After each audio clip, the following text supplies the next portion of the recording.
So, Astrida, the first question that I really wanted to ask you is, how did you begin working with the element of water? How did it find you? This is a very good question. I sometimes think about myself as an accidental environmental scholar. I think my work now is very much focused on environmental questions, including pollution and climate change and biodiversity. But I was actually trained, as we say, as academics. I took a lot of courses, let's say, in feminist theory. I did a degree in English literature and then specialized in feminist theory. And my PhD was more in philosophy and critical theory.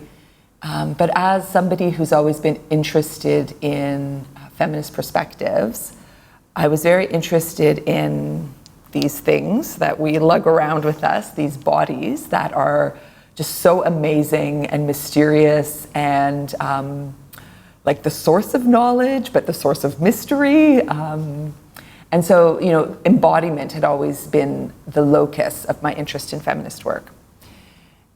And when I was trying to figure out what to write for my PhD project, I was very interested in the fact, which is such a cliche to say now, but at the time was not very, you know, widely spoken about, the fact that we are mostly water.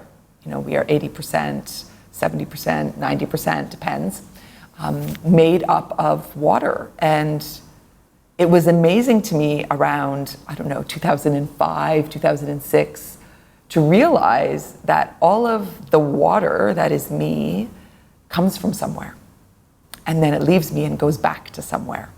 So I started becoming interested in the hydrological cycle and our own bodies as part of that cycle, not as an academic, but just as a human being.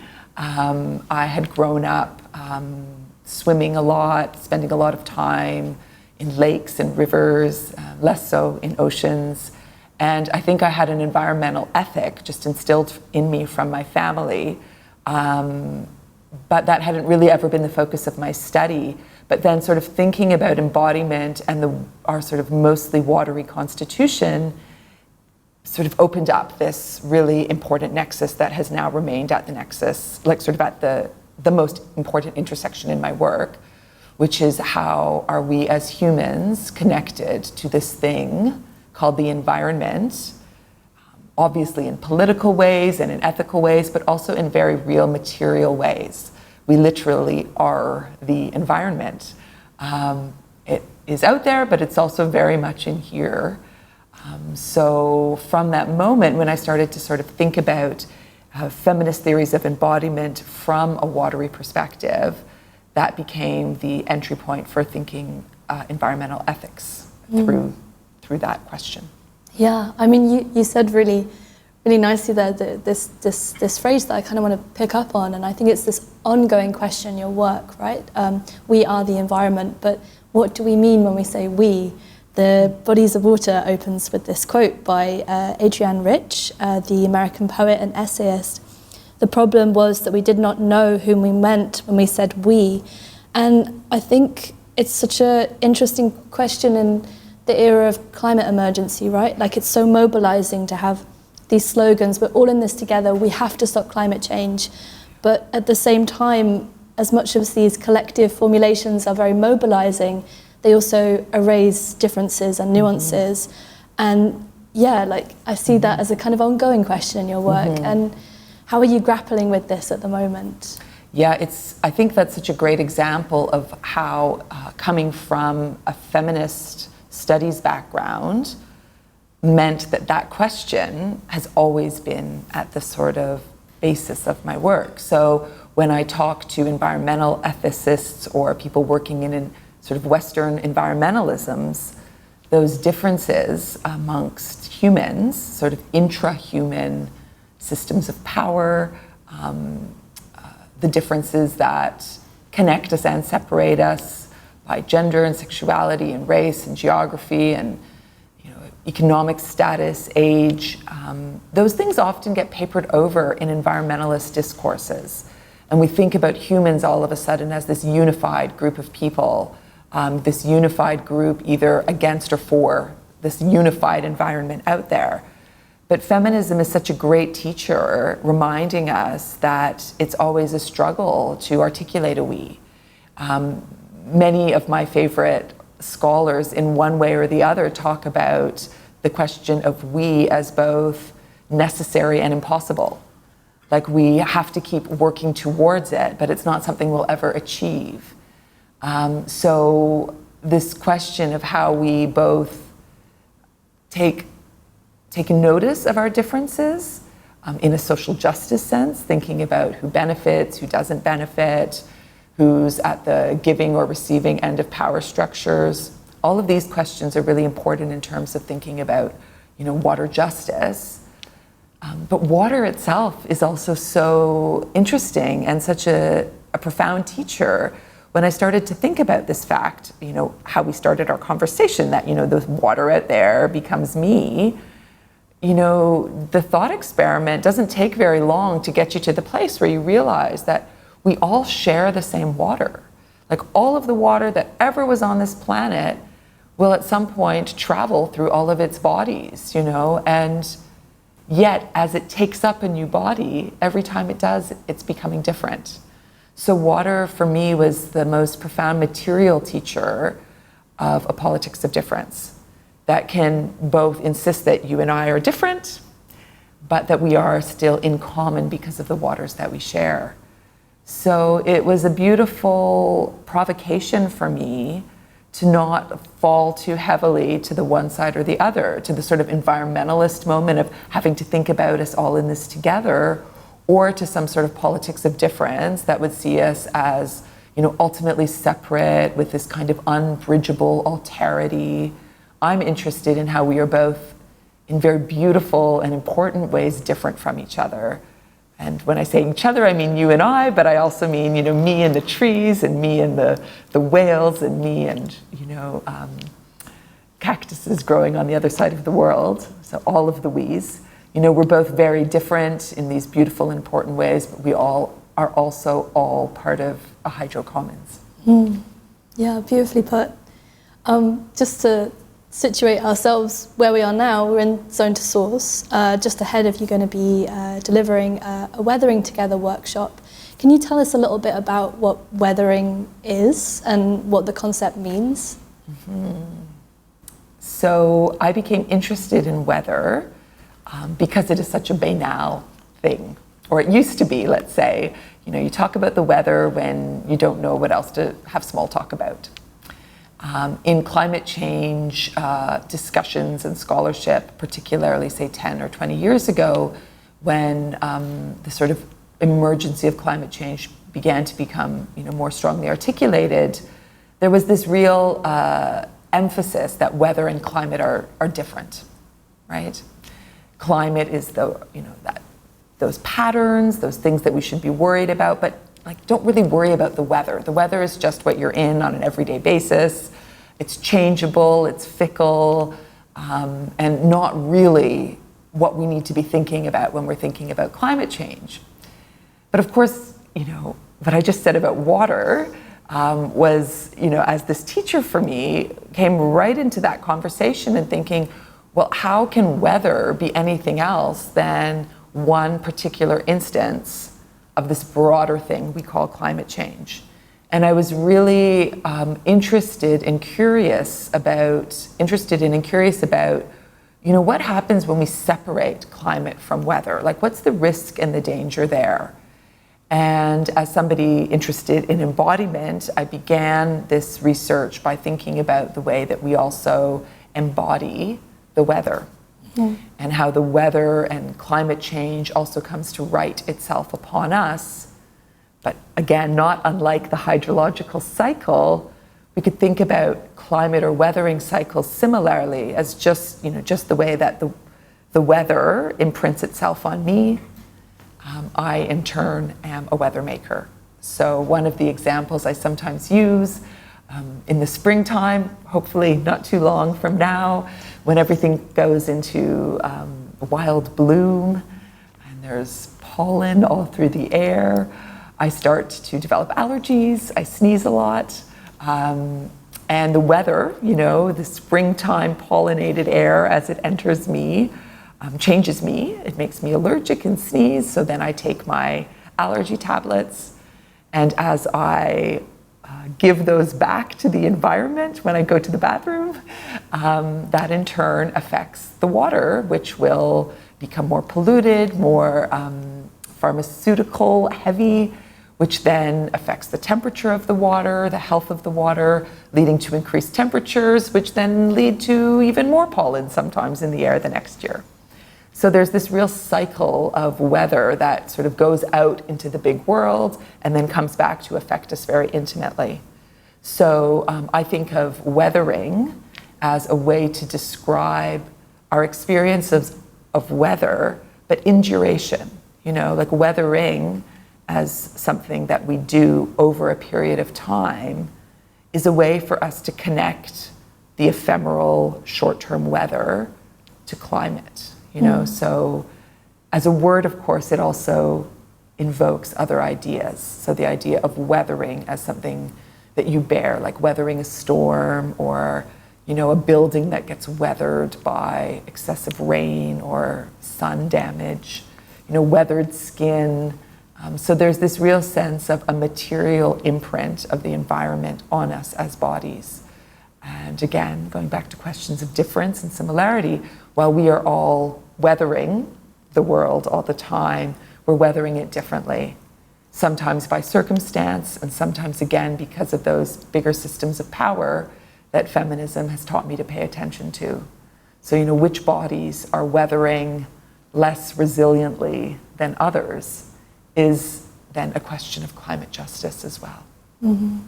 Yeah, I find it really fascinating how carefully you navigate that in your work. I think you use examples, for instance, like a homeless person will always already be weathering much more than other bodies and have that experience of exposure, which is, I think, evidence of the feminist grounding of your work and how essential that is. As anyone watching this video can probably see, we're in a park. It's a very idyllic location surrounded by trees. There's a pond in the distance, lots of gardens. And when we were talking about this workshop, I mentioned that we're in this nice naturey location. And one of the things that you mentioned was, well, it's nice, but it doesn't really matter. I can do this in whatever circumstance is available for me, because that's the point. Weather follows us, or we weather with all environments. Could you speak a little bit more about that? Sure, and I think that's such a great point, because if we are sitting here in a climate controlled space, we might think that there is no weather in here, but of course there is. It's just weather that we are controlling so that we may not even notice it. But there is a weather of comfort, of the right ambient temperature, of nothing too loud or too smelly or too windy to disturb us. So this kind of weather is very much an anthropogenic weather that humans have created so that they don't have to notice or bear weathers beyond these walls. It's not raining now, I'm sure it will start shortly. So if we think about, for example, like you said, those who have to live in situations where they are unhoused, or they don't have stable housing, or they don't have climate control in very hot or very cold places, like us, we are all weathering, just some of us have more access to shelter than others. And when I think about shelter, and that's come through this project, I think about shelter not only as a literal roof over your head, although sometimes that's what that means, but shelter can be a synonym for comfort and a way to understand the privilege of not having to worry too much about the weather. Weather, though, and here I'm drawing on the really important work of Black feminist scholar Christina Sharp, or Indigenous scholars such as Kristen Simmons, who talk about anti-Blackness as weather, or settler colonialism as an atmosphere. So when we think about weather and we think about all of its synonyms, atmosphere, what's around us, the conditions of everyday life that we have to bear. Of course, that means rain and snow and wind, but it also means political microaggressions around questions of race or gender. It's a system of oppression that we can't see or touch or smell, but surrounds us as an atmosphere, and again, that weathers some bodies much more than others. There's a new book that just came out this or last year in 2023 by a public health researcher called Arlene Geronimus, who has done longitudinal studies primarily in the US on the ways in which primarily racism, but also sexism, homophobia, transphobia, ageism, classism, how these structures of power have very explicitly influenced health outcomes in different people. So when we talk about something like racism, it's not a figment of your imagination or a psychological burden. It actually has real, tangible, measurable impact on racialized bodies. So when we talk about weathering, we mean just getting by your everyday, but also how the weather, understood expansively like this, literally writes itself into our bodies. So climate changing weather, but also weathers of sexism and racism. And of course, again, as a feminist scholar, I'm interested in how those things are always intertwined. So climate change is a question also of social justice. And I often like to think about the problem of climate change, not as the problem itself, but as a symptom of these interhuman problems we've had, of capitalism, colonialism, heteropatriarchy, that have organized the world in such a way that we've now thrown the climate completely out of whack. And so climate change, it's not like the climate one day decided, I'm going to go out of whack. It's because of these anthropogenic effects and these degraded and deformed systems of power that we've organized our lives through that have led to climate change. Yeah, it's a fascinating point to make. I also see within your work, and you're using this word body many times in what you just said, consistently you think with embodiment and the body. I'm wondering, for anyone who works in the environmental humanities, we're often quite worried about our work being regarded as too anthropogenic or too focused on the human.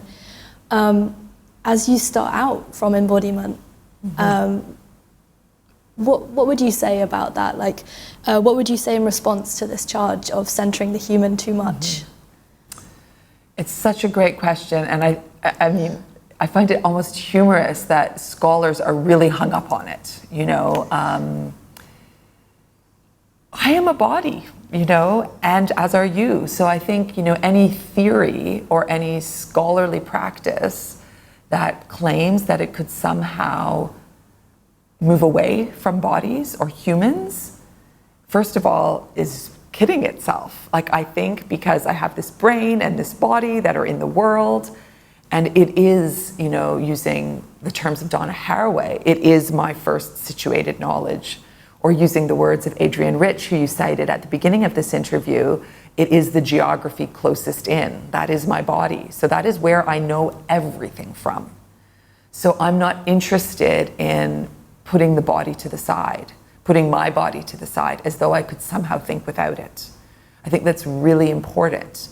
I think the problem has been less anthropocentrism as like, I don't even know if there's a word for it, but the denial of the connection between humans and everything beyond the human, which is the vast majority of the world. So it's not been like anthropocentrism as much as like an anthropo, sort of myopia or like concentration or a focus that doesn't look beyond the human, first to see how the human is extended into the environment, both driving a car here or taking a plane there, through our fossil fuel exhaust, through what we pee and what we drink and what we harvest. Like, we are everywhere. So again, climate change as an anthropogenic problem needs to look at what humans are doing. Otherwise, it's just another way to get off the hook. You know, climate change is about oceans and clouds and, you know, biodiversity. Well, actually, it's at its very first instance about humans and how we have affected those things. So instead of, say, an object-oriented ontology that would want to look at these things as discrete or separate, I'm interested in relational ontologies and always saying, you know, what is the relationship between this human or that human and these processes out there? So I don't even see how it's possible or even desirable to remove the human. Anthropocentrism, I know some people are, you know, watching this will argue, well, anthropocentrism is about centering the human. And yeah, and again, I think there is some centering that always happens because we think from human bodies. In a justice frame, of course, it means that we have to think beyond ourselves and, you know, about multi-species and multi-being justice and climate justice, justice for beings that aren't human, justice for water, you know, like, I think many of our frameworks are always leaving something out. You know, multi-species justice doesn't look at bodies that aren't species. You know, I've always said, you know, water is not a species, you know, the air is not a species, yet those things also have claims to justice. So obviously I'm interested in looking really expansively, but I think the key is looking at the relationships and how we affect and are affected by one another in this really expansive we, and then looking at how we are different, you know, in those relationships as well. Yeah, I mean, so we're here in the context of the Sonic Acts 30 years anniversary. The title of this year's biennial is The Spell of the Sensuous, which comes from a book by David Abram. And Abram's very interested in relationships, in embodied experiences. And one facet that I do find quite interesting about his marvelous, hugely influential book is that he's quite skeptical about the role of technology. He says when we want to study embodied experiences, we should be looking at direct, perpetual experience, not mediated by technology.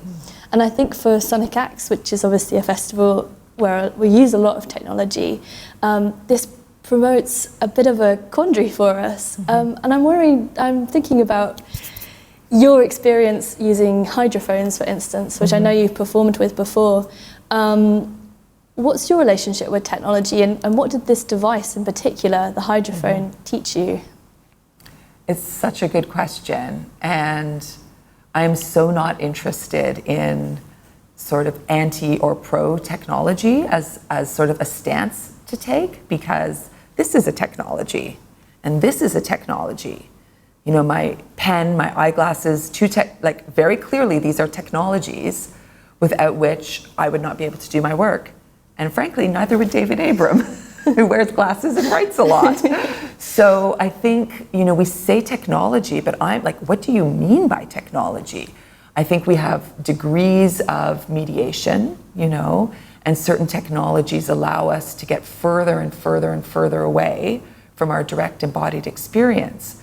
But even what does that mean? Like when I listen to a hydrophone, it's because, or through a hydrophone, which means I have something that looks like a medallion on a long, long cord that I throw into the ocean or into a river, and it attaches into a little box that I turn on, and I put earbuds into my ears, and I listen to the, you know, what's happening under the water. Usually I don't hear much. Sometimes click, click, clicking of oysters, and sometimes, you know, fish breathing, which is pretty amazing. What does this give me? It gives me mediated access to a world that I cannot inhabit. Humans cannot live below the water for any length of time without mediation, either scuba gear or hydrophone or something like that. But the whole world is mediated. Like, I think one of the important things that Donna Haraway's work taught me, particularly her essay on situated knowledge, was that, you know, even the human retina is a technology, right? So I say, oh, the world is completely unmediated if I take off my glasses. Well, first of all, it's very blurry, right? It's very blurry. So is that the real world? is the real world like blurry? Or is this the real world? You know, the technology makes it realer in a way, which, you know, I think throws that whole question of mediation into the air. You know, what do we mean by mediation? Or even, you know, say I had good vision and I was just seeing from my retina, what I will see and hear is white scale, gray scale, some green outside, something I'd call brown. You know, your colleagues on the other side of the room are pretty much in focus to me, but I wouldn't be able to read, you know, what they're writing on their computer from, you know, 50 feet away. But we know that, you know, an eagle in the sky can see a mouse in the field from a huge distance. So is that the real world? You know, then when we think through the viewpoints, the literal viewpoints, but also the sensory apparatuses, which is something David Abram is very interested in, the sensory apparatuses of different kinds of bodies, we all of a sudden understand that this is a technology. My human body is a technology through which I know the world in a specific way.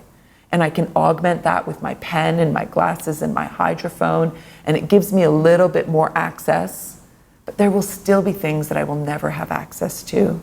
We can keep stretching that mediation and pulling it back closer to us, but there is never a place that is full mediation, and there's never a place that's no mediation.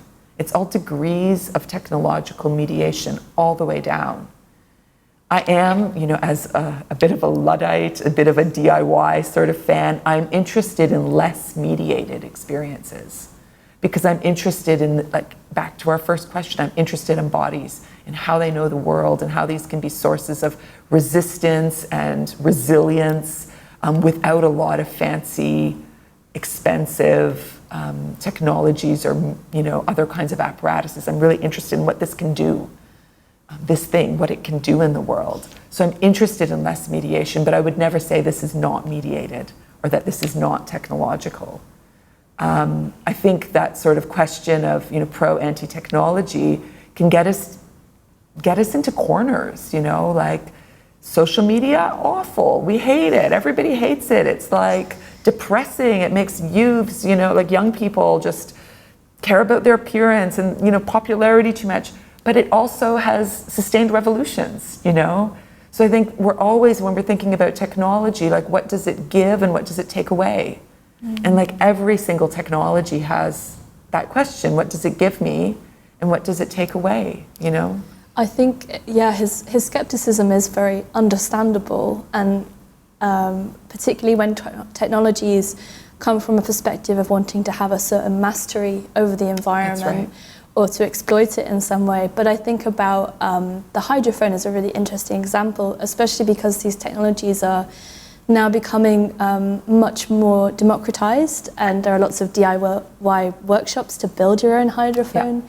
And it opens up an expansive world, a very sensory world, where you can listen and have this intimacy with sounds that exist a bit beyond, that are very close, but are not accessible in other forms. I think that's such an important point, Hannah, and I just wanted to sort of like support, like thank you for bringing that up, because they do give us access to these things, and I think we just fool ourselves if we think that the hydrophone is just in the ocean, like it's in the ocean and it's in my ear. Like I get to bring that sound, like you say, that really important word, intimately. You know, I get this intimacy with a place that is distant from my body, but the hydrophone still attaches it to my body. So it's like I'm still listening with my ear, just to something very distant. It's a beautiful thing. I have one last question for you, which is, just as we were talking then, I was thinking about the contact zone, right? The location of the sensory experience. And I think what's so beautiful about your work is that you want to think about the more than spatial, so the temporal dimension as well. So this idea that you mentioned before, where the cycle of water scrambles linear progressive time, the idea that antihistamines can leave your body, go into the water cycle, and then return back to you differently through drinking water, through your bloodstream. How else are you thinking about temporality at the moment? I used to be afraid to think about time because it just was too abstract, and as a very sensory embodied sort of thinker, and partly because of my own neurodiversity, like I don't think abstractly very well. I need to think really materially and concretely. So time was always like, I don't even know where to start. But then I started, I suppose, because I'm such a material thinker, again, through help reading work of other scholars, thinking about how time actually is embedded in materials in our own bodies. Like, you know, our genomes, if we want to get scientific, are all of those sort of ancestral inheritances that we literally harbor. So like our bodies themselves are these little archives of all of the generations before us in some infinitesimal ways, but that are still traceable and trackable. You know, and this body that I have, hopefully in some way or other, will also be around in thousands of years, whether it's through this plastic pen that I throw in the garbage, you know, when it stops working, or perhaps in some human embodied lineages, you know, or even just my own bodily matter that will rot back into the earth and become a dandelion, and then a bird, you know, and then something else again. So I like to think about the whole world as this material archive of time. Again, it's not my idea. I've really had to learn that, thinking particularly with non-Western cosmologies that don't see time as progressive, that we leave the past behind and move toward a future, but instead that we're always taking that past with us, and we're always already making the future, even in the present. So I think that's such an important idea when we think also, you know, back to sort of ethical, political questions of justice, you know, when we want to think about ways that we can all contribute to living in a more just world, we're not just thinking about now. Justice doesn't really even have a lot of meaning now. I think justice really is about how can we learn from the past and take that with us, but also always be thinking now, 20, 50, thousands of years into the future.